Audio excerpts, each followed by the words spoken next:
เก้าจนสิบจนอย่าได้จนความคิดเก้าผิดสิบผิดอย่าได้ผิดเมียตั้นเก้ารั้นสิบรั้นอย่าได้รั้นเจ้านายเก้าขายสิบขายอย่าได้ขายแก่นตากินเก้าหมิ่นสิบหมิ่นอย่าได้หมิ่นประมาทเก้าขาดสิบขาดอย่าได้ขาดทำบุญเก้าคุณสิบคุณบ่เต้ากุลพ่อแม่เก้าแผ่สิบแผ่บ่เต้าแผ่เมตตาเก้าหาสิบหาบ่เต้าหาความหูเก้าจูสิบจูบ่เต้าเมียตัวเองเก้าเก่งสิบเก่งบ่เต้าเก่งใจตั้นเก้าฝันสิบฝันบ่เต้าฝันเป็นจริงเก้ายิงสิบยิงบ่เต้ายิงถูกเป้าเก้าเท่าสิบเท่าบ่เต้าเท่าคุณธรรมเก้าจำสิบจำบ่เต้าจำใส่ใจเก้าใส่สิบใสบ่เต้าใส่สะอาดเก้าหาบสิบหาบบ่เต้าหาบความดีขอยอหัตถาวันทากราบน้อมต่างดวงดอกซ่อมมาทุบบุปหาตัวข้าม่อนน้อยกราบไหวทูลสาไตรรัตนาสามดวงเก้าเงาไหวเจ้าสังฆะครูบาอาจารย์ตนกองวัดงามสั่งสอนม่อนข้าสั่งสอนม่อนข้าขอนอบน้อมในกุลพระรัตนตรัยอันมีคุณพระพุทธคุณพระธรรมคุณพระสงฆ์กุลรัตนแก้วเจ้าตั้งสามประการอันเป็นสารณะเป็นที่เปิ้งแก่พุทธศาสนิกชนพุทธบริษัททั้งหลายขอยอมือ10 นิ้วถวายความเคารพมายังครูบาอาจารย์พระเถรานุเถระครูบาสังฆะพระสังฆาธิการพระสงฆ์ทุกรูปทุกตนขอความสุขความเจริญในธรรมจงมีแก่ศรัทธาญาติโยมปะอุ้ยแม่อุ้ยลุงป้านาอาศรัทธาทุกท่านเด็กละอ่อนเยาวชนนักเรียนนักศึกษาตลอดถึงผู้สนใจในทางธรรมในโอกาสนี้ก็จะเป็นรายการธรรมะยามแรงหรือรายการสารธรรมยามแรงช่วงของมรดกธรรมพื้นเมืองทุกๆวันจันทร์เวลา 16 นาฬิกาถึง 17 นาฬิกาก็มารับฟังน้ำเรียงเสียงปากการบรรยายการเทศนาธรรมโดยตนตัวอาตมาภาพพระครูปลัดณัฐพงษ์ทิตวุฒสิริเจ้าอาวาสวัดดอนจันทร์ตำบลเวียงกาหลงอำเภอเวียงป่าเป้าจังหวัดเชียงรายก็จะได้น้อมนำพระธรรมเทศนาพื้นเมืองมาเทศนาให้กับศรัทธาญาติโยมในช่วงรายการธรรมะในตอนเย็นวันนี้ก็เป็นเวลาของรายการธรรมะยามแรงแล้วนะวันนี้ก็จะได้ยกธรรมเทศนาให้กับศรัทธาญาติโยมปะอุ้ยแม่อุ้ยลุงป้านาอาเฮาได้สดับรับฟังซึ่งในตอนเย็นนี้นะก็ฟังกันสบายทำจิตใจให้ว่างใจใสเป็นบุญใจขุ่นเป็นบาปเขาได้มาฟังธรรมะหาบมาเอาน้ำธรรมคำสอนแห่งองค์บวรพระสัมมาสัมพุทธเจ้าฟังแล้วเก็บไปคิดพินิจพิจารณาไปประยุกต์ปฏิบัติใจให้เกิดมรรคเกิดผลซึ่งในตอนนี้อาตมาภาพก็จะได้ยกธรรมเทศนาเรื่องต่อไปนั่นก็คือเรื่องหน้าที่ของตนเปิ่นว่าหน้านอกบอกความงามหน้าในบอกความดีหน้าที่บอกความสามารถหน้านอกแต่งฮือพอดีหน้าในและหน้าที่ควรแต่งฮือนักควรแต่งฮือมากในโอกาสในช่วงตอนเย็นเนี่ยอาตมาภาพเพื่อเป็นการประหยัดเวลาใน1 ชั่วโมงที่พบปะกับศรัทธาญาติโยมเฮานี่ก็จะได้เทศน้ำเทศธรรมเป็นธรรมเทศนาพื้นเมืองเป็นลำดับต่อไปญาติโยมเฮาตั้งอกตั้งใจสดับรับฟังเน้อนะโมตัสสะภะคะวะโตอะระหะโตสัมมาสัมพุทธัสสะสุโสสังลาภเตปัญญันติสาธาวฟังดูราสาปุริสานทั้งหลายอันมีใจภายลิงน้อมยอมือพร้อมมันชุรีหมายใจดีไฟห้อยใครเจิญจ้อยเจยบานจริงเฮือตานบ่ขาดมีศีลสะอาดหากษาปากันมาพร้อมนานั่งอยู่ท่าฟังธรรมห าจะไข่กรรมบอกเล่าเฮอหูเก้ากองดีอันพระมุนีตีไว้หากเทศนาไว้เป็นหมายสอนคนยิงใจหนุ่มเทาผู้เป็นเก้าเกหาสอนบุตาน้อยใหญ่เฮอหูไข่ทวนทีถึงหน้าที่ของตนหน้าที่ของคนจูผู้ดังเฮาจะโกจะขายลำดาไปนาบัดนี้แลนะสาธาอันว่าสาปัญโยพระพุทธเจ้าได้บอกเล่าเทศนาวาสมานาตตาจะทำมิโสดังนี้เป็นเก้าว่าคนหนุ่มเทายิงใจเฮอได้ค่านิ่งหมายทวนทีหูยังหน้าที่ของตนหน้าที่ของคนโลกไตหากมีไว้ไหลแหลเกินหน้าที่ของพ่อแม่นั้นเล่าหน้าที่ลูกเต้าบุตรหน้าที่สามีภาริยาติต่อเฮอคานิ่งพอตามรายปฏิบัติหมายทวนทีตามหน้าที่ภัยมันบ่ภัยผ่านหลีกเว้นเฮอโดยตามเส้นกองดีหน้าที่พ่อแม่มีต่อลูกเฮอมีใจผูกคืนวันเลี้ยงจอมขวัญลูกน้อยบ่เฮอใดตามก้อยเครื่องขี่แปลงใจดีคำเจ้าเลี้ยงลูกเต่าบุตรกาละมาขึ้นใหญ่สอนโหควายตามราย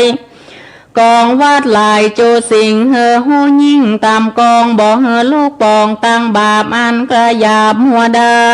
ำได้จี้จำบอกกล่าวเฮอหูข่าวหันใส่กองหันใดแจ้งส่องกวนแห้วนองนำตั้งบ่ปล่อยวางยังลูกผิดและถูกสอนปันเฮอจอมขวัญลูกน้อยได้เรียนหอยกองดีเฮอลูกมีได้หูมีวิจาโยกับตนการละวนมาควายโลขึ้นใหญ่เติงหมายก็คงควายหากูเฮอลูกโยเตรียมคิงแล้วค่านิ่งใจจอดยกสมบัติตกตอดตกปันเสมอกันโจโพเฮอได้โยสวัสดีปราดมีทีกล่าวจี้ว่าเป็นหน้าที่พ่อแม่เจ้ามีต่อลูกเต้ายิงใจและนะส่วนหน้าที่ผู้เป็นลูกนั่นใส่กวนเกิดใจไฟกองดีย่ำหัวทีแต่ก่อนเมื่อเฮายังอ่อนดีขาสองบุญนาพ่อแม่มีใจแผ่ตัวเฮาอดบรรเทาทุกอยากอดลำบากหลายประการได้เฮออาหารนมปอนหาพาผ่อนปกต้มได้หอบคืนวันมีใจพันตัวเฮายามจอมขวัญลูกน้อยได้ต่ำก้อยตุกขี่เจ็บป่วยมีเมื่อยไข้สองพ่อแม่ไทยอาวรจากลับนอนยินยากลัวยังลูกลำบากเป็นหลายรีพันภายหายาหาหมอมาให้ลูกมีใจผูกผานีกลัวลูกเครื่องขี่เอาไม้ให้ลูกได้ปันหายกันสบายหายแล้วจริงพองแผ่วว่างใจได้จะไขก่าวทอยสอนลูกน้อยได้หูสอนเก่าจ้าจ่าทาราบเราราขึ้นใหญ่พ่อแม่จริงไฟเจยบ้านและนาส่วนเราราผู้เป็นลูกควรก็ถูกตามธรรมว่าสององค์คำพ่อแม่ได้เลี้ยงแก่เฮามาเป็นโตขาบ่น้อยกวนเกิดถอยเหี้ยวไก่รีบใส่ใจจูนนตอบแทนกุลพ่อแม่มีใจแผ่เจยบ้านเฮออาหารเสื้อผ้าต่างเครื่องง่าปัจจัยการงานใดน้อยมากบ่เฮอลำบากเครื่องกาได้จ่วยอาสากมาก้ำกระตามพร่ำแทนกุลโจจ้อยนนตามรายพ่อแม่หมายสอนบอกบ่สอกกอกไปนำเจือฟังกรรมพ่อแม่อันสอนแก่เรารักกันสองขาตีไว้เจ็บป่วยไข้มาถูกมีหลายลูกหลายแสงกวนเศร้าแหวงจอยก้ำหาหมอพร่ำยุกยาหรือนำนา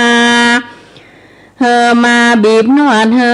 เจ็บปวดปัญหายกันกำลายบ่สร้างได้มวยมั่งมรณากวนจักดาเลิกซากตาม95ประเพณีตันมีหยาดน้ำอุติสาพร่ำไปหาชื่อว่าเป็นกตัญญูตาบ่อน้อยถูกทวนถอยกองงามหน้าที่ตามลูกเต่ามีพ่อแม่เจ้าของตนนั่นแหละนะ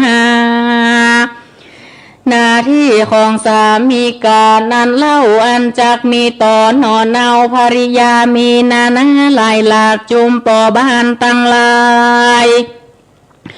จงมีใจภายแผ่กวงเกิดร่ำสร้างทรัพย์ประการบ่อเอ็นยานขี้ข้านบ่อดื้อดานนอนวันมันภายพันจะใจหาเงินบาดไตคำแดงบ่อแสวงตั้งเลนอันเป็นเส้นต่างดำต่างที่ทำและศีลบ่เอามากินเลี้ยงต้องตั้งถูกจองกองดีจริงจักมีใจไฟค่านิ่งไขว่กว่าบาปมันขยามนาส่วนภาริยาเมียมิงฮักยิ่งเมียตนบองงานงนแจ้งดาบ่หยาบจ้าภาราภริยานอนเนาได้โศกเศร้าขี่มองบ่รีปองตั้งจูไปชอบโซยิงอื่นจมเจิญยินดีเขาของมีเครื่องง่ามีเสื้อผ้าแรรำตั้งเงินคำใส่ซอยแหวนใส่ก้อยวันไว้เมียเตรียมใจประดับใส่กายาการนามวนโมเมียกินกู้ปัดปัวนาที่ผัวมากเต้ามีต่อนอนเนาภริยาใจใดนาน้อยใหญ่ปฏิบัติใดดังนี้ปราดกล่าวจี้ไข่ปานว่าเป็นหัวควานพาเสดปาเกิดสวัสดีนั่นแหละนะส่วนหน้าที่ภรรยานั้นใส่จงจำไว้ใส่ใจมีการได้มากน้อยก่อไฟห้อยโตตามการนำเมียนจอดบ่อละตอดวางละจมว่าทาเสื้อผ้าของเขากลัวตั้งลายมันพึงพายซักตาโคเคียงตั้งปากมอหายถวยและดาไรใบโอจอนใจโถเสือสาดมันปัดกวาดหักษาของนาเครื่องใจควรเก็บไว้ไผ่มันบ่อสูนการเรียราดดูสะอาดตันใสแม่นหายไปก็หูจักมีโยก็งามตาแถมประการหนึ่งเล่าจุมแม่เก้าเจ้าบ้านลังคนขี้ขั้นนำนาพอเกหาตีอยู่ปอบ่อหูเป็นสางโลกลุงลังหมากล้ำพอห้าน้ำบ่อสะอาดก็จุมจอนถอยถาดโอไห้เต่าไฟเรียรุ่งตีหมอนมุ่งเม็นสาบดำเป็นคราบขี้ไข่ผาเงินในและนอกคอบอออกเป็นฝ่าสายใหญ่นาหยาบโยงปิวฟ้าฟุ้งเววนปืนเฮือนตนควางบ้านอยากเยือมาปานห่มทองผ้าเก่ากองห้อยย้อยบ่อเรียบร้อยงามตาของใดนะบ่ใจอย่าเก็บไว้รุงรางสั่งเป็นสั่งบ่หูดังตีโยหังโนกวนเกิดดูกวางรีรำสั่งตามมีเป็นสรีเรียบร้อยดังเก่าถอยไข่มามันโอสาปัดกวานสะอาดดีงามปฏิบัติตามจาใจปาได้สวัสดีและนางแถมราการหนึ่งเล่าแม่หญิงแม่เก้าเกหาควรนำนารูพรำโหจัดเข้าน้ำอาหารโภชนาอาหารการลายแหล่พ่อแม่วงศาตั้งสามีกาลูกเต่าได้กินเขาแรงง่ายปฏิบัติหมายทวนทีตามหน้าที่ของตนแม่เฮือนลังคนนั้นเล่าได้หูเก้ากองดีเขาของมีน้อยมากเสื้อผ้าหากเหลือใจบอกเก็บไว้ตุมได้ปันหญิงใจน้อยใหญ่เรือข้าใจตาสีตั้งคนเครื่องขี่ตามก้อยด้วยใจเจินจ้อยเจยบานแหมประการหนึ่งเล่าหญิงหนุ่มเทาตั้งหลายจงมี จิตใจภายแผ่กวางก็เริ่มสร้างต่างดียามญาติกามีพ่อแม่หรือเท่าแก่ตานายมีสหายเปื่อนป้องอันเกี่ยวข้องกับตัวหรือญาติกาผัวมาโซยังติโยเคหากวนนามาสารับตอนโดยกำอ่อนจาวานจาดอาหารเข้าน้ำมาโซพร่ำตามรายบ่ดาผ้าพายลูกเต่าบ่เนี้ยนาเมาจังงังบ่ต่างดังหูฝืดฟาดบ่ไม่มาดมัวดำควรจากกรรมปากม้วนบ่ปากหวนหานีเชื่อว่ายิ่งดีพาเสดปาเฮเกิดเจยบานแถมประการหนึ่งสายยิงน้อยใหญ่ตั้งหลายยาใจหมายลิงลูหลากเล่นจู้ลายใจต่อใจใดผู้อื่นอันเป็นตั้งเตือนวำวายหูฮักสาหมายเมียดไว้ยังเงินบาดไตคำแดงงั้นผัวแสวงหาได้บ่ลักใจใจตามใจพิจารณาใจตามมีบ่หือเครื่องขี่ลำตีบ่ธานีเหลือผ้ามานเข้าของคานนั่นโสดกันบ่มีประโยชน์นำนาบ่ควรหาซอใสซื้อมาไว้ถมทองเสียเงินทองหมากเต้าล่าไว้เปล่าดุมได้แถมประการหนึ่งเล่ายิ่งเป็นผู้เก้าเกหาลังคนนานมาฟักไฟหุ่มของใหม่หลายอันเงินบ่อตันแปะไว้พรัดผ่อนใจไปลุ้นดอกเบี้ยโนนลายหลากจริงป่าลำบากเครื่องขี่เกิดดีที่สันขานิ่งดันยาวไก่เงินคำใส่หายากมีน้อยมากนั่นใส่ควรเก็บไว้ท่าหน่อเมายามเมื่อเฮาตามจ้าบ่มีนาบ่หันหนเมื่อเฮาโจรอยากไรเจ็บป่วยใครมาป้านั้นอันผ่านตามก้อยออกปากถอยยืมข่าวจังโจรเฮามีหลายหลากป่าลำบากไปรู้นั่นแหละนะตาสามาเหตุนั้นเล่าคนหนุ่มเท่ายิงใจฟังคำสอนหมายเก่าจี้ถึงหน้าที่ของตนอย่าเววนละตอดข้านิ่งรอดวันยามปฏิบัติตามติดต่อหน้าที่ของป้อทวนถูกจักมีต่อโลกสันได้หน้าที่แม่ใส่ใจแถมเล่าหน้าที่ลูกเต่าบุตตาหน้าที่สามีกาต่อถอยหน้าที่ย่อซอยเมียแปลงมีหลายแสงทวนที่ตามหน้าที่ภายมันปฏิบัติการอย่าขาดบ่ประมาณลาสางเตียงจากป่าใดโศกบ้านควายโจคนมันสร้างโกศลเตรียมกำรักษาศีลพรำต้วยไป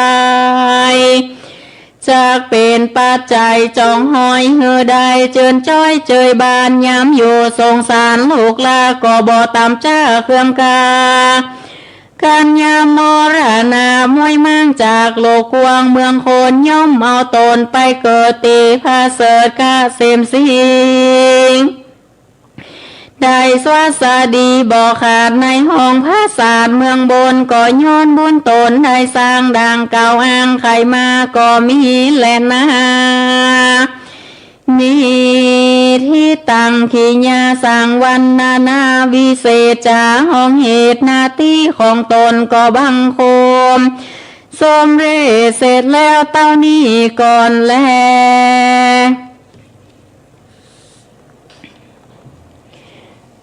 ต้องตั้งตนกายใจในทางถูกเร่งฝังปลูกตนไว้ให้ถูกหลัก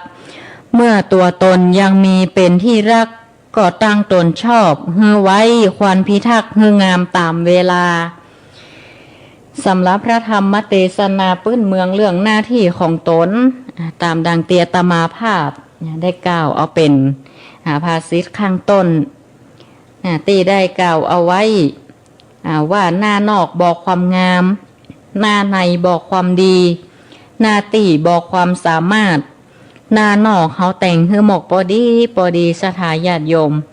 หน้าในและหน้าที่ต้องแต่งฮือมากๆในพระธรรมเทศนาเรื่องหน้าที่ของตนเปิ้นก็ได้สอนเกี่ยวกับหน้าที่ของทุกคนที่อยู่ร่วมกัน รู้จักหน้าที่ของตนนั้นเอาไว้ให้ดีงานใดที่เฮารับผิดชอบหน้าที่ที่เฮาเกิดมานั่นบอกว่าจะหน้าที่ตามธรรมชาตินั่นหมายถึงว่าหน้าที่ในการรับผิดชอบในความเป็นพ่อแม่เป็นปู่ย่าตายายเป็นครูบาอาจารย์เป็นภริยาเป็นบุตรธิดาติพึงปฏิบัติต่อกันด้วยธรรมะปฏิบัติด้วยหลักธรรมที่ดีโอ้จากิริยาวาจาต่างๆการฮับต้อนการสนทนาการอยู่การกินการใจชีวิตทุกวันนั้นก็จะต้องเป็นไปด้วยชอบประกอบด้วยธรรมการโอ้การจาการปฏิบัติต่อกันเช่นยกตัวอย่างในพระธรรมเทศนาได้โอ้ถึงหน้าที่ของผู้เป็นบิดามารดาที่พึงมีต่อบุตรซึ่งตามในหลักที่6แล้วเนี่ยพ่อแม่พระมาติมาตาปิตโลมารดาบิดาท่านว่าเป็นพรหมของบุตรเพราะท่านนั้นเจริญไปด้วยธรรมอันเป็นคุณธรรมของพรหมนั้นได้แก่เมตตาคือความรักที่มีต่อบุตรธิดาปรารถนาให้มีความสุขให้ลูกนั้นมีความสุขบอกว่าจะตั้งกายบอกว่าจะตั้งใจคอยอยู่เฝ้าพอรักษาดูแลกู้คำเจ้าให้มีการศึกษาที่ดีการุณาคือความสงสารการเลี้ยงฟูมฟักยามเจ็บไข้ได้ป่วยก็เอาไปรักษาหายุกหายามาด้วยความสงสารเรียกว่าเมตตากรุณาคือความสงสารเมตตาคือความรักใคร่มุทิตาคือการแสดงความยินดีในพระธรรมเทศนาก็ได้กล่าวไว้ว่าเวลาตีลูกเต่าข้อปันของเฮานั่นสำเร็จการศึกษาหน้าที่การงานหรือแม้จะประสบผลสำเร็จในชีวิตอย่างก็ตามเล็กๆน้อยๆก็กล่าวชื่นชมหรือทำงานใดที่มันสำเร็จบอกว่างานเล็กๆน้อยๆการให้กำลังใจกันญาติโยมมันถือว่าเป็นพลังอย่างหนึ่งฝรั่งฮ้องว่า positive thinking คือการคิดบวกมุทิตายังเขาได้ยินว่ามุทิตาจิตเนาะการไปร่วมมุทิตาจิตกับครูบาอาจารย์มุทิตาจิตเนื่องในวันเกษียณอายุราชการครูบาอาจารย์ก็ดีเนี่ยไปแสดงความยินดีกับเปิดไปแสดงความเคารพความนอบน้อมเหมือนกันเช่นเดียวกันญาติโยมเฮาคำว่ามุทิตาคือการปรารถนาตีดีการตั้งปรารถนาตีดีแล้วมันเป็นพลังบวกซะค่ะกับคำชื่นชมเนี่ยการกล่าวสรรเสริญก็ถือว่าเป็นพลังงานอย่างหนึ่งเฮือเขานั่นได้พัฒนาไปแหมมีกำลังใจในการทำการเรียนการศึกษาแม้แต่การอยู่ร่วมกันการให้กำลังใจในยามตีเฮาเกิดวิกฤตบ้านเมืองแบบปกติเกิดภาวะวิกฤตโควิดระบาดก็ให้อยู่เป็นกำลังใจกันด้วยถ้อยทีถ้อยอาศัยการกล่าวให้กำลังใจกันความทรงความปรารถนาดีอันนี้แหละสถาญาติโยมกันมีมุทิตาพ่อแม่พึงมีต่อบุตรธิดาเป็นหน้าที่ซึ่งกระทำต่อกันอยู่ในสังคมเล็กๆแบบว่าระดับครอบครัวระดับชุมชนระดับในโรงเรียนหรือสถาบันต่างๆว่าเป็นครอบครัวเล็กครอบครัวใหญ่ก็มีธรรมเหล่านี้มาเอามาบริหารมุทิตาคือการแสดงความชื่นชมยินดีแม้จะเป็นระหว่างเจ้านายกับลูกน้องก็ดีเรามีการชื่นชมกันให้เกิดพลังในการทำงานให้กำลังใจกันอุเบกขาก็คือการวางเฉยนั่นหมายถึงว่าการวางเฉยก็คือการปล่อยอารมณ์ให้บาตุกบ่เฮือมันตุกใจล่ำไปบ่เฮือมันเครียดล่ำไปบ่เฮือมีความโลภความโกรธความหลงเข้ามาในจิตในใจเฮานักล่ำไปหัวจักในการบริหารจัดการกับอารมณ์ของเฮาเฮือมันอยู่หมอกระดับพอดีเปิ้นห้องว่าอุเบกขาการวางเฉยหรือการให้อภัยก็เหมือนกันญาติโยมเฮาทุกท่านถ้าเฮามีการให้อภัยซึ่งกันและกันวางเฉยเป็นบางกรณีการวางเฉยในที่นี้บ่ได้หมายถึงวางเฉยจากหน้าที่เฮายังพึงต้องทำอยู่บ่ได้ว่าหมายถึงจางมันเตอะหน้าที่บ่ทำละนี่นะแต่การวางเฉยในที่นี้หมายถึงทำอารมณ์ให้มันเป็นกลางบอกว่าเขาจะตุกมาเกิดปัญหามาหรือว่าครับ แค้นใจครับข้องใจต่างๆพยายามให้มันอยู่ในระดับตีปานกลางเพื่อหาวิธีแก้มันการให้อภัยซึ่งกันและกันอันนี้มารดาบิดาที่มีต่อบุตรเพิ่นก็มีให้ลูกการให้อภัยการยังว่าศรัทธาญาติโยมการให้อภัยทานนั้นเป็นทานที่สูงเป็นทำตีทำได้ยากยิ่งในการให้อภัยการให้ทานวัตถุสิ่งของเนี่ยเรายังมีโอกาสจะให้เวลาใดก็ได้การให้อภัยทานนี่มันเป็นบททดสอบของจิตใจของเราหรอกบอกว่าจะเพียงแต่คำว่าการเป็นพ่อเป็นแม่ระวังพึงมีต่อบุตรธิดาก็ตามคนทั่วไปตั้งหลายนี่ถ้าเรามีการให้อภัยเราบ่ยึดมั่นถือมั่นในตัวตนเขาก็จะมีอุเบกขาเกิดขึ้นอุเบกขาธรรมการทำใจให้เป็นกลางให้สงบให้ห่มเย็นถ้านี่ก็เปรียบเสมือนเขามาตั้งรักกับชีวิตของเขาแห่งใหม่อย่างบางคนก็ทำอาชีพอย่างต่างๆเกิดมีความท้อใจทำไปทำมาเกิดความทุกข์ใจท้อใจก็ถอยมาตั้งรักใจว่าได้ปล่อยวางจากหน้าที่เพราะหน้าที่นั้นเขาต้องทำอยู่ตลอดโดยเฉพาะหน้าที่ที่เขาพึงปฏิบัติต่อตนหน้าที่ของเขากุคนหน้าที่ในการศึกษาทั้งทางโลกและทางธรรมหน้าที่ที่เขาจะต้องทำทุกวันทุกเวลาในการหน้าที่ในความเป็นมนุษย์คือทำความดีให้ถึงพร้อมทำความเป็นมนุษย์ให้สมบูรณ์มนุษย์เป็นสัตว์ที่ฝึกได้มนุษย์เป็นผู้ที่สามารถพัฒนาแล้วก็สร้างอริยธรรมจริยธรรมให้เกิดขึ้นสัตว์เดรัจฉานตั้งหลายบ่สามารถที่จะพัฒนาเทียบเท่าเหมือนมนุษย์ได้ก็เพราะเหตุนี้เองมนุษย์จึงได้ชื่อว่าเป็นผู้มีใจสูงรู้จักว่าอันใดควรทำอันใดบอกควรทำรู้จักผิดชอบชั่วดีดังนั้นการตั้งตนไว้ชอบเนี่ยก็เป็นในเรื่องของการปฏิบัติหน้าที่ของตนอย่างหนึ่งซึ่งก็ไปสอดคล้องกับหลักมงคลชีวิตข้อที่6อัตตะสัมมาปณิธิจะเอตัมมังคลามุตตมังการตั้งตนไว้ดีแล้วการตั้งตนไว้ชอบแล้วก็ถือว่าเป็นอุดมมงคลซึ่งจะมีหลักธรรมที่มันคัดกันนั่นก็คือความขี้เกียจ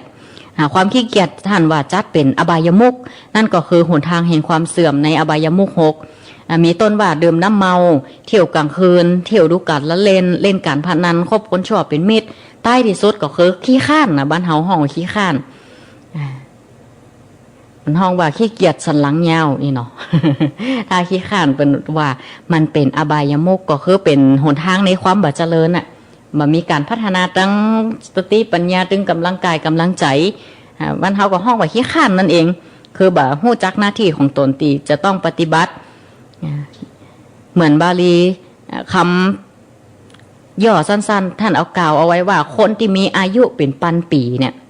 แต่บ่ได้ทำประโยชน์อย่างไว้ให้โลกเลยบ่ได้ทำคุณงามความดีเลยก็ถือว่าเสียเปล่าศูนย์เปล่าเกิดมาเป็นศูนย์เป็นโมฆะบุรุษที่ปราศจากคุณงามความดีต่างกับคนที่แม้จะมีอายุบ่ยืนอาจจะมีแม้อายุจะมีเพียงวันเดียวแต่ได้ทำคุณงามความดีฝากเอาไว้ทำความดีให้ถึงพร้อมสร้างประโยชน์ให้กับตนและสังคมพิจารณาลมหายใจเข้าออกทุกครั้งบ่ปล่อยเวลาให้เสียไปตั้งอยู่ในความบ่ประมาทในการใช้ชีวิตบ่ประมาทในวัยบอกว่าจะเป็นวัยละเอกละอ่อนก็ศึกษาห่ำเฮียนวัยกลางคนก็มุ่งมั่นทำหน้าที่ของตนให้ถึงพร้อมให้สมบูรณ์ในการเป็นพ่อแม่ในการเป็นบุตรธิดาที่พึงมีต่อพ่อแม่ติดต่อบุพการีแสดงความกตัญญูกตเวทีดูแลท่านเมื่อท่านเจ็บป่วยหรือว่าหายุกหายาแล้วก็ช่วยงานบ้านงานจองหอเฮือนต่างๆทำตนให้เป็นลูกที่ดีสมเป็นความกตัญญูกตเวทีที่มีต่อบุพการีคือผู้ฮือคุณก็เฮาก่อนเนี่ยอันนี้ก็เป็นหน้าที่ที่ทำระวังกันเฮาบ่ประมาทในการใช้ชีวิตในการทำหน้าที่ของตนให้ถึงพร้อมหน้าที่ครูบาอาจารย์ที่มีพึงต่อลูกศิษย์ก็คือการสอนโดยสิ้นเชิงบ่แบ่งแยกว่าศิษย์ฉันศิษย์คุณศิษย์รักศิษย์โปรดทำให้เป็นกลางให้มีความเท่าเทียมกันศิษย์ที่พึงมีต่อครูบาอาจารย์ก็คือการลูกต้อนให้การเคารพครูบาอาจารย์รับฟังคำสั่งสอนนั่นด้วยความศรัทธาด้วยความเลื่อมใส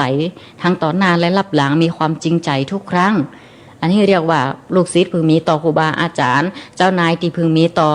ลูกจ้างหรือว่าผู้บังคับบัญชากับผู้ที่อยู่ใต้บัญชาให้มีความซื่อสัตย์สุจริตให้มีความจริงใจต่อกันสิ่งเหล่านี้เมื่อเรามี เขามีธรรมะเราเนี่ยแล้วก็เขาบอกมีความประมาทในเรื่องแม้แต่เล็กๆน้อยๆทำหน้าที่ของตนที่เขาได้ทำเพราะหน้าที่ตีมาโดยธรรมชาติและหน้าที่ตีมันกำลังเกิดขึ้นหน้าที่ตีเขาได้รับผิดชอบเหมือนเขาเอาหัวโขนมาซุบมาสวมเนาะเขาก็ทำหน้าที่นั้นให้ดีหน้าที่ตีมาตามธรรมชาติคือหน้าที่ตีพ่อแม่พึงมีต่อบุตรธิดาหน้าที่ของปู่ย่าตายายอย่างเงี้ยหน้าที่ตีเขาได้รับผิดชอบได้รับมาเมื่อรูนภายหลังนั่นก็คือความเป็นเจ้านายพ่องหน้าที่ที่เขาเป็นเกษตรพ่องหน้าที่ของนักเรียนนักศึกษาหน้าที่ของการเป็นพระสงฆ์องค์เจ้าหน้าที่การเป็นสามเณรบางคนก็มีหลายหน้าที่หลายๆหัวโขนด้วยกันภายในคนคนเดียวเขาจะล่าเสียซึ่งหน้าที่บ่ได้ดังนั้นเนี่ยหน้านอกแต่งเฮือหมอกปอดีปองามปอควรถ้าหน้ากล้ำก็จะเป็นไพ่ต่อตัวเก่าเหมือนเอาแหวนใส่ก้อยเอาสร้อยใส่คอใส่นักล้ำไปเดี๋ยวก็โจรผู้ไล่ก็ชุกชุมซ้ำช่วงเศรษฐกิจบ่ใครดีโจรผู้ไล่ก็รู้สึกว่าจะนักขึ้นเขาสังเกตได้ง่ายบ้านยามใดที่บ้านเมืองเกิดวิกฤตทางเศรษฐกิจเขาอยากมาแปลงเมื่อใดนี่เขาสังเกตจากโจรผู้ไล่จะชุกชุมเพราะว่าจะได้เพราะว่าอย่างการทำมาหากินลำบากคนที่บ่มีธรรมะก็จะประพฤตินอกศีลนอกธรรมตั้งตนเป็นโจรผู้ร้ายเอาความรู้ตีได้มาเอาไปใช้ในทางที่ผิดเอาไปลักขโมยบางทีก็บ่มีอันจะกินบ่ฮู้จะไปเบิ่งตังใดบ่ฮู้จักที่พึ่งทางจิตทางใจก็ตั้งตนเป็นขโมยขโจรขึ้นมาก็มีข่าวสารบ้านเมืองต่างๆฮ้อนไห้ขึ้นมาอันนี้ก็เป็นเพราะว่าอย่างก็เพราะว่าตั้งอยู่ในความประมาทบ่ทำหน้าที่ให้ดีที่สุดหน้านอกบ่ความงามหน้านอกบ่ความงามบางทีก็เป็นอันตรายแต่งนักล้ำไปนะบางเถื่อก็หน้าตีแต่งไปแหมยางหน้าแต้ๆไปแหมยางสถาญาติโยมเฮาบางเถื่อก็ของป้อมของแต้ห้องการแต่งการตบการแต่งแบบเดียวการใช้แอปโทรศัพท์มือถือพอตัวแต้ไปแหมยางรู้ไหนอันแต่งมันอย่างได้หมดบรรจุไปหลอกกันได้หมดสถา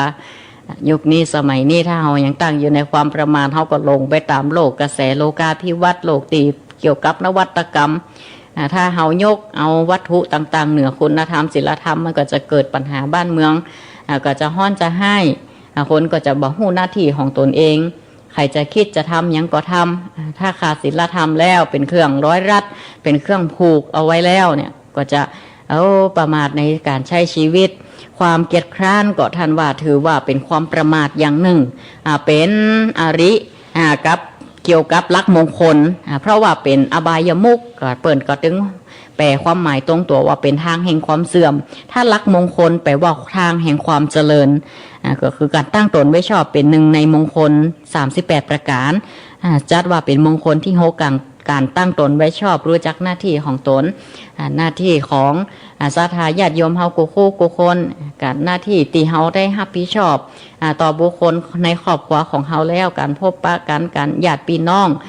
เฮาประพฤติปฏิบัติต่อกันด้วยหลักสังฆะวัตถุการอนุเคราะห์การสงเคราะห์ซึ่งกันและกันการมีน้ำใจการใจการใจกวน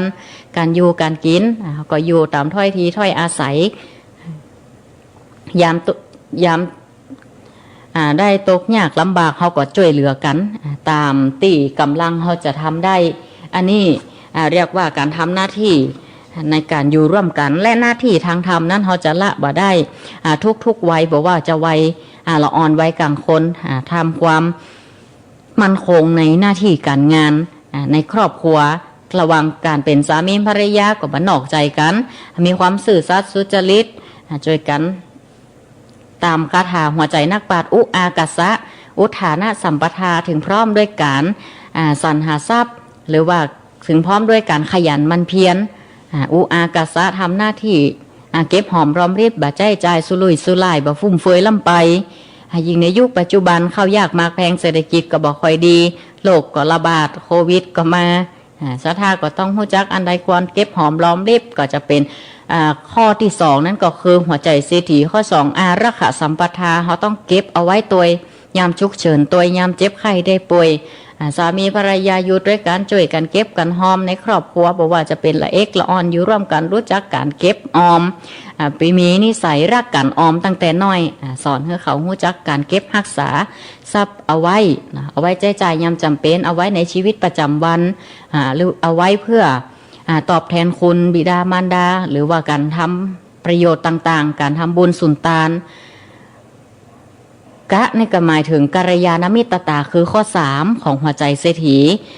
กัลยาณมิตรตาคบคนดีคบบัณฑิตนักปราชญ์บ่คบคนพาลติพาไปทำพิษพาไปหลงไปในอบายมุขกันพนันกัญชาสุราบุหรี่ยาบ้ายาอีอย่างต่างๆที่มันผิดกฎหมายบ้านเมืองเรื่องคนเหล่านี้แล้วก็สัมมาชีวิตตาทำตนเสมอต้นเสมอปลายเมื่อเขาทำความดีแล้วเขาก็รักษาความดีนั้นเอาไว้ประดุจเหมือนเกลือรักษาความเค็มเขาก็ต้องบ่มีใจตีวันไหวต่อโลกกระทำหรือคำเสียสีนินทาใดๆอันจะมาตัดพ้อเฮือเฮาน่ะขายจากการทำคุณงามความดีบางเตือนี่บางคนนี่ถ้าทำความดีมาประจำละแต่โดนคำตัดพ้อของบางคนเนี่ยก็ไปหลงพิษหลงเจือทำให้เกิดความท้อใจทำฟังกรรมทำกินพริกดำกับเข้าฟังกรรมขี้เหล้ากินชิ้นหลับชากูวันเนี่ยโดนเป้าไปบ่มีขันติมีความอดทนปอมมีสัมมาชีวิตตาเสมอต้นเสมอปลายก็ปล่อยไปเนี่ยตะบะก็เลยแตกชิ้นแตกไปเนี่ยนะมันเป็นใจญาติโยมเฮาถ้าเฮาตั้งอยู่ในความบ่ประมาทเรารักษาหน้าที่ของเราให้ดีที่สุดหน้าที่ตีได้รับตามธรรมชาติแล้วก็บทบาทที่เราได้รับในภายหลังในทางโลกบอกว่าเขาจะเป็นครูบาอาจารย์จะเป็นลูกจ้างนายจ้างจะเป็นอย่างก็ตามเขาทำหน้าที่นั้นให้ดีในหลักมงคลได้กล่าวไว้ว่าเรือที่ฟ้าขึ้นอยู่กลางสมุทรจะแล่นถึงฝั่งได้ในเรือจะต้องตั้งจุดหมายไปทางไว้ถูกต้องและหูจักควบคุมห่างเสือให้เรือวิ่งไปบ่ให้พิษทิศทางได้ฉันใดคนเฮาจะประสบผลสำเร็จในชีวิตของเฮาได้ก็จะต้องตั้งตนไว้ชอบฉันนั้นก็คือหูจักการตั้งเป้าหมายชีวิตในทางโลกและทางธรรมตั้งอยู่ในความบ่ประมาทประคับประคองตนเพื่อดำเนินชีวิตไปตามเป้าหมายคำว่าเป้าหมายชีวิตทั้งชีวิตในขั้นต้นเป็นละเอกละอ่อนหรือว่าการซ่อหาอาชีพติสุจริตบ่ไปทำผิดกฎหมายบ้านเมืองบ่ผิดจารีตศีลธรรมต่างๆซึ่งอาชีพต่างๆก็มีอยู่หลากหลายมีสัมมาอาชีพหนูตัวน้อยๆก็ยังหูอุตสาห์ขุดหูนกกระจิบกระจอกก็ยังสู้อุตสาห์สร้างหางคนเฮาเกิดมาเป็นคนทั้งทีต้องสร้างฐานะให้ดีให้ได้เฮาเกิดมาเป็นคนทั้งทีต้องสร้างฐานะให้ดีได้แน่นอนสถาญาติโยมถึงแม้จะบาร่ำบารวยแต่เฮาลอยศีลลอยธรรมเฮามีชีวิตเป็นอยู่ที่พอเพียงเฮาตั้งเป้าหมายในชีวิตทั้งทางโลกทางธรรมดีแล้วนั่นแหละคือความบ่ประมาทการตั้งเป้าหมายชีวิตในขั้นกลางก็เพื่อประโยชน์ในชาติหน้านอกจากจะพยายามสร้างฐานะของตนได้ดีแล้วการสร้างบุญกุศลกุวันเหมือนศรัทธาเฮานี่ใจบุญสุนทานฟังธรรมะเพื่อเอาไปคัดเก่ากิเลสเอาไปมันมีเอาชนะต่อโลกธรรมเอาชนะต่ออุปสรรคต่างๆที่จะเกิดขึ้นในจิตใจเฮามีการคัดเก่ากิเลสมันคัดกับบ่อยๆเหมือนกระทะตีหม้อมันยิ่งใจงานมันก็ยิ่งดำสัมผัสกับอย่างสะปะสะเป็ดก็เกิดขมเมาเขาก็ต้องพยายามคัดเอาอย่างคัดก็ธรรมะนี่แหละศรัทธาเอาไปคัดมันคนเฮานี่ก็ต้องใจความเพียรพยายามท้ายที่สุดการตั้งเป้าหมายในชีวิตในขั้นสูงสุดคือในการปฏิบัติธรรมก็เพื่อขจัดกิเลสนี่แหละเป้าหมายสูงสุดในพระพุทธศาสนาก็คือการเข้าถึงพระนิพพานพระสัมมาสัมพุทธเจ้าและเหล่าอรหันต์ทั้งหลายเป็นก็เข้าสู่อมตะก็คือพระนิพพานต้องเวียนว่ายตายเกิดแหมอันเป็นการดับความทุกข์ตึงหมดโดยธรรมชาติทุกชีวิตที่ยังบ่หมดกิเลสมันก็เท่าก็ต้องมีตึงสุขตึงสารทุกข์สุขดิบปะปนกันไปมากพ่องน้อยพ่องแตกตามกรรมตีแต่ละคนได้สร้างเอาไว้เฮาก็เวียนว่ายตายเกิดกันมานับพบนับจาดบ่ถ้วนถ้าใครเอากระดูกมากองเฮากูจานมากองร่วมกันนี่เปิ้นว่าจะสูงเหลือภูเขาถ้าเอาน้ำตาของเฮาตีไหลหลั่งลงมาเนี่ยความทุกข์ต่างๆมารวมกันยังน้อยกว่าน้ำมหาสมุทรได้ซ้ำใครสามารถเข้าถึงนิพพานได้ก่อนก็จะหมดทุกข์ก่อนบ่ต้องเวียนว่ายตายเกิดแต่อย่างน้อยเฮาก็ยังดีที่เฮาได้รู้ว่าเป้าหมายที่พระสัมมาสัมพุทธเจ้าขั้นตอนในการดับทุกข์ในการแก้ปัญหานั้นพระพุทธองค์ก็ได้ เฮือหลักของอริยสัจสี่หรือว่ามรรคมีองค์8เฮือดำเนินตามหางน้อยเฮาก็ฮู้จักหลักธรรมในการพัฒนาตนเฮือเป็นคนที่ประเสริฐเป็นมนุษย์ที่ประเสริฐเป็นมนุษย์ที่ฝึกได้ทันโตเสโถมนุษย์เสสุมนุษย์ผู้ฝึกตนดีแล้วประเสริฐสุดในหมู่มนุษย์การตั้งตนไว้ชอบจึงเป็นอุดมมงคล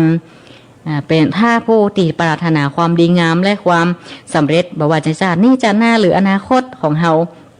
ก็ต้องตั้งตนเอาไว้ชอบรู้จักกันทำหน้าที่ของตนไว้ให้ดีทั้งในแต่ละวัยตั้งอยู่ในความบ่ประมาทในการใช้ชีวิตบ่ประมาทในวัยบ่ประมาทในการแสดงความเคารพการต้อนรับหรือแม้แต่เรื่องของการศึกษาทั้งทางโลกและทางธรรมเอามาประกอบกันไปเขาก็จะมีความสุขกายสุขใจรู้จักหน้าที่ของตนทำหน้าที่นั้นให้ดีที่สุดเหมือนกับตีในหลักธรรมในพระธรรมเทศนาที่อาตมาภาพได้เตดเอาไว้เนาะหน้าที่อย่างกับหน้าที่ที่เขาได้รับมาเมรุน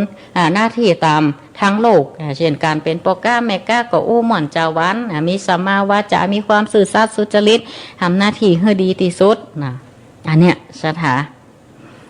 ท้ายสุดก็คือรักของตนของคนและของงานนั่นเองมีศรัทธามีจริยธรรมว่าจะเป็นข้าราชการหน้าที่ที่เฮาได้รับแต่งตั้งมาภายหลังนำใจหน้าที่ที่มาตัวธรรมชาตินี่ก็เรียกว่าตามความถนัดหรือว่าหน้าที่ที่เฮาบอกว่าจะเป็นสวสจเป็นผู้บริหารผู้ปกครองก็ต้องเมื่อเฮามีจิตใจฟักไฟในทางนี้เฮามีฉันทะมีความพึงพอใจแล้วเฮาก็ต้องทำหน้าที่นั้นให้ดีให้สมกับที่เฮาได้ลั่นวาจาได้ลั่นนโยบายเอาไว้ว่าจะพัฒนาแม้จะทุกข์ยากลำบากหมอกใดก็ต้องเก็บเอาไว้มีความอดทนอดกันเอาไว้แม้จะลำบากเท่าใดก็หาวิธีตั้งแก้เนี่ยเรียกว่าการรักการครองคนครองตนครองงานใจรักธรรมาภิบาลในการบริหารราชการในฝ่ายของปกครองฝ่ายบริหารบ้านเมืองอย่างหน้าที่ของพระสงฆ์เนาะพระภิกษุสงฆ์ในพระพุทธศาสนาเฮาก็เผยแผ่รักธรรมะให้กับศรัทธาญาติโยมพุทธบริษัทแล้วก็มีการสงเคราะห์กับสังคมบอกว่าจากการศึกษาสงเคราะห์ในเรื่องของการสังคมสงเคราะห์หน้าที่การปกครองศรัทธาญาติโยมเป็นตีปึ่งกับศรัทธาเจ้าบ้านเฮาเป็นคอยชี้แนะชี้นำสั่งสอนธรรมะเป็นต้นญาติโยมเฮาทุกท่านที่ได้สดับรับฟังมานี่อาตมาภาพก็ได้บรรยายธรรมะแล้วก็เตะธรรมปื้นเมืองก็พอสมควรละเนาะก็จะได้เปิดสายนาไมอุจาสนทนากับป้าอุ้ยแม่อุ้ยลุงป้านาอาสถาตีฟังอยู่ตั้งบ้านตั้งจองบอกว่าจะเป็นอยู่ตั้งให้ตั้งส่วนอย่างก็ตามทุกท่านฟังอยู่ก็โทรศัพท์อุจาสนทนาทำกันได้แลกเปลี่ยนข้อคิดคติทำกันในรายการสารธรรมยามแรงในช่วงของการเตะธรรมปื้นเมืองตีเบอร์โทรศัพท์0963458026 0963458026เนอว่าสัญญาณแต่ละตีเป็นจะได้พ่องเนาะก็ต้องขออนุโมทนาขอบคุณกับตังสถานีวิทยุหลายๆสถานีโดยการที่ได้ลิงก์สัญญาณไปออกอากาศทุกๆสถานี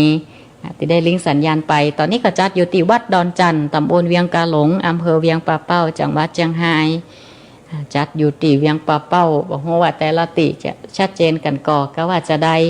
โทรศัพท์อุจาสนทนากันได้ที่เบอร์โทรศัพท์0963458026 0963458026ในช่วงของสารธรรมยามแรงมรดกธรรมพื้นเมืองวันนี้อาตมาภาพก็โยกเอาเรื่องของหน้าที่ของตนหน้าที่ของเฮาติต้องฝึกถ้าหน้าที่ตั้งโลกก็ว่ากันไปดังที่อาตมาภาพได้เตะเอาไว้เป็นข้างต้นถ้าหน้าที่ในทางธรรมรอก็พัฒนาจิตใจของเฮาให้มีคุณธรรมจริยธรรมมีศีลธรรม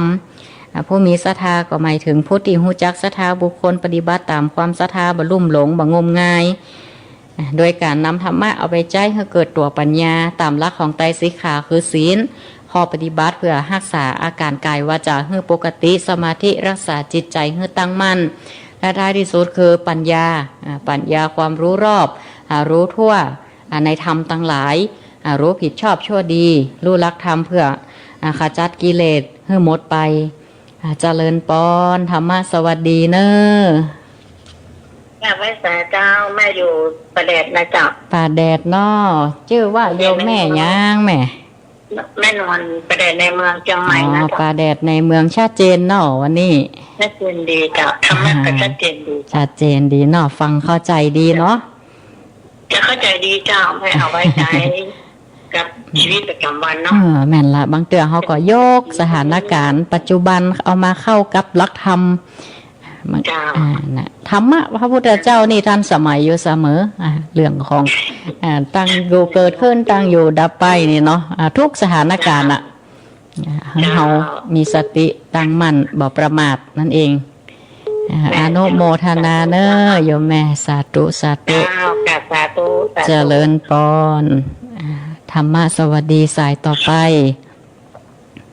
เจริญปอนติดแล้วมาตรการครับครับโอ้ธรรมะสวัสดีครับอาจารย์หลวงพ่อ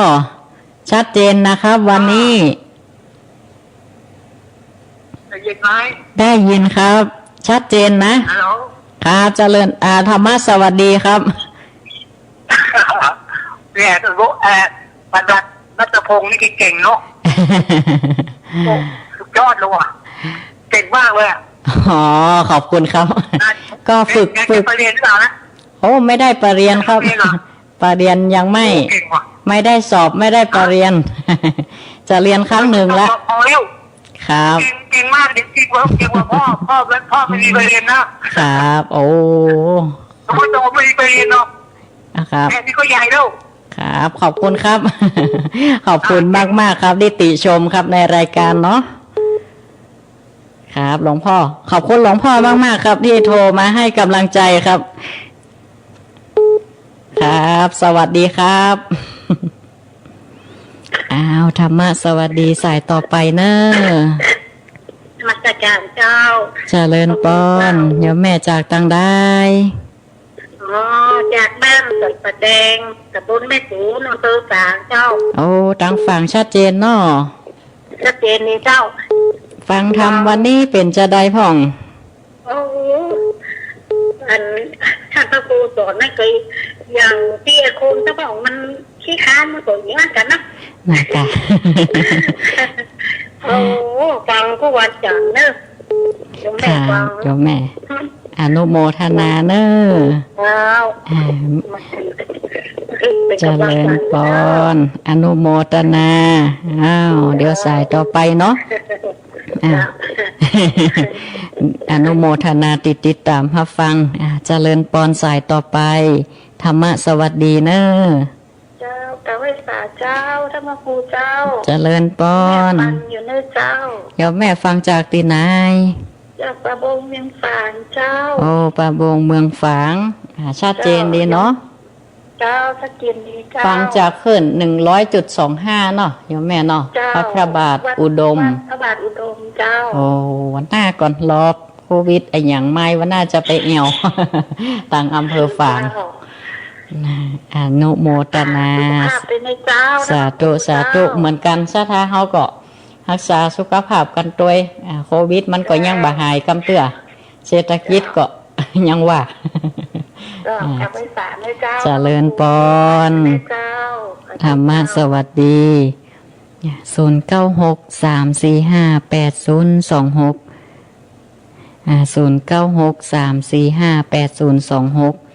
0963458026นี่ศรัทธาญาติโยมเฮาก็โทรศัพท์สนทนาอุจาในรายการธรรมะเดี๋ยวก็จบนี้เสร็จอาตมาภาพก็ยังจะต่อตอนไม่แรงช่วง6 โมงแรงก็จะเป็นรายการธรรมะบันเทิงใจ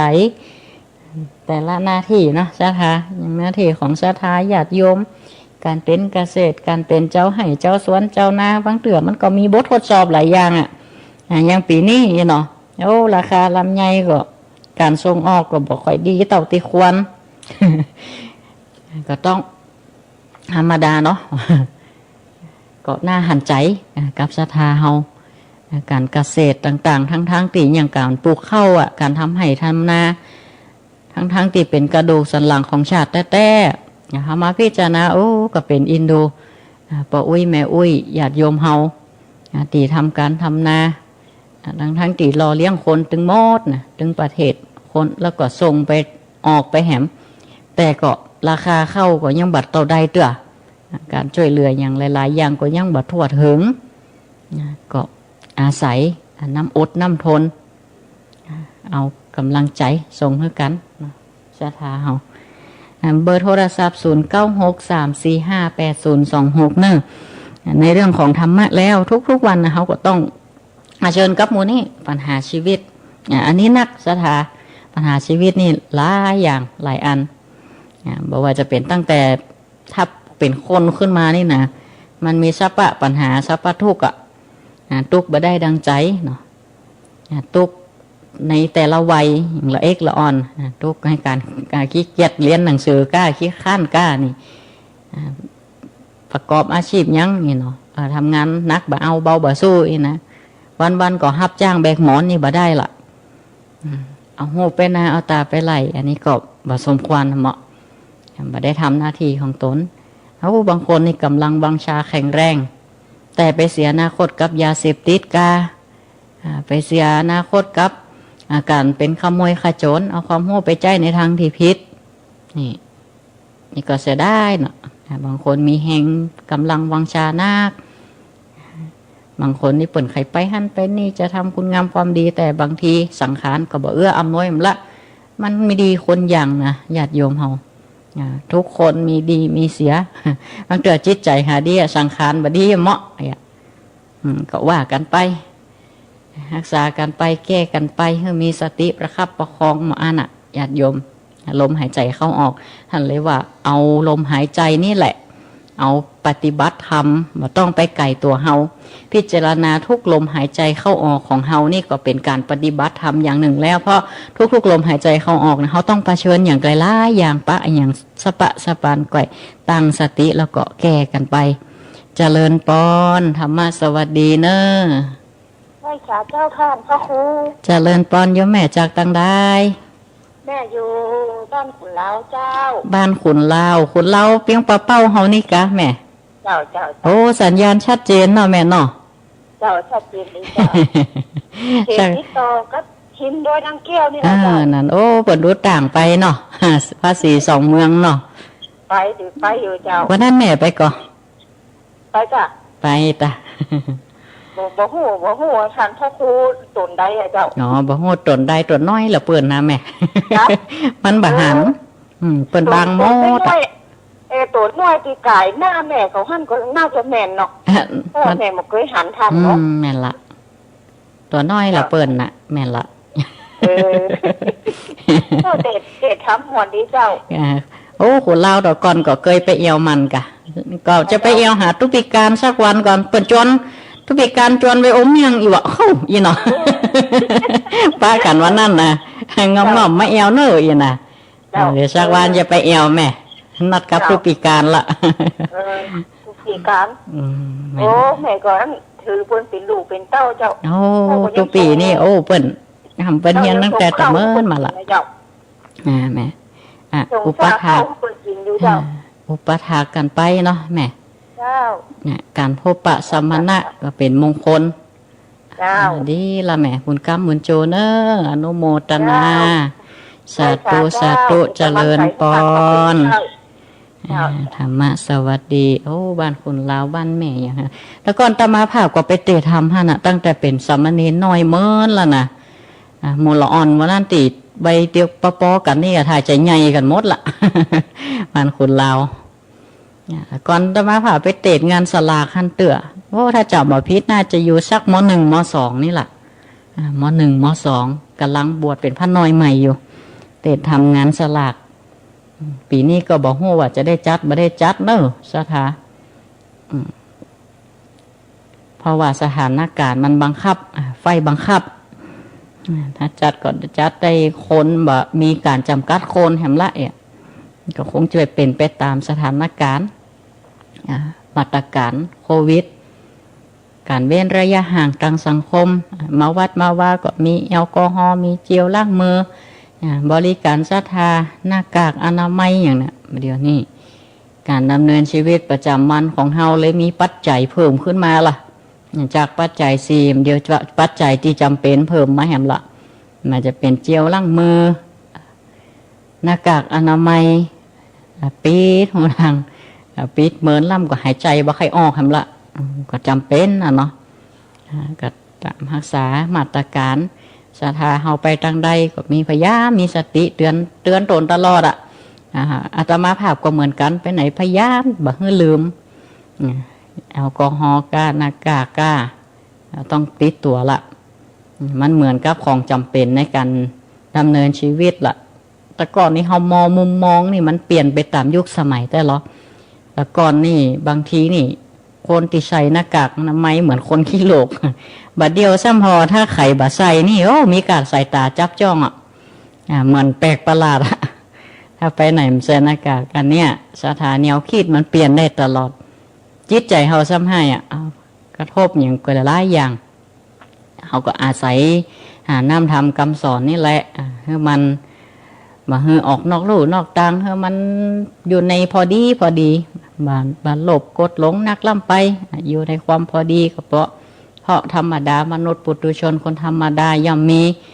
กิเลสตัณหาพยายามบ่ให้มันนักล่ำไปทุกมีทุกคนแต่เฮาให้มันบ่พิษนักเนาะบ่ให้มันมีอำนาจเหนือจิตใจของเฮาไปควบคุมมันได้ท้ายที่สุดนี้อาตมาภาพก็แสดงพระธรรมเทศนาก็พอสมควรแก่เวลาก็ขอให้ทุกท่านอยู่ดีมีสุขเหมือนกันกูคนต้องขออ้างเอาคุณพระรัตนตรัยอันมีคุณพระพุทธคุณพระธรรมคุณพระสงฆ์เกื้อกูลหนุนฮือศรัทธาญาติโยมเฮาอยู่ดีมีสุขถึงสุขภาพกายสุขภาพใจที่ดีมีพลานามัยสมบูรณ์แข็งแรงทุกโศกโรคภัยใดๆขออย่ามาได้กำกายในตัวตนให้ทุกท่านเจริญไปด้วยยังอายุวันณะสุขะพละปฏิภาณธนาสารสมบัติเหมือนกันกูคนการแสดงพระธรรมเทศนากระปอสมควรเกเวลาเอวังก็มีด้วยประการ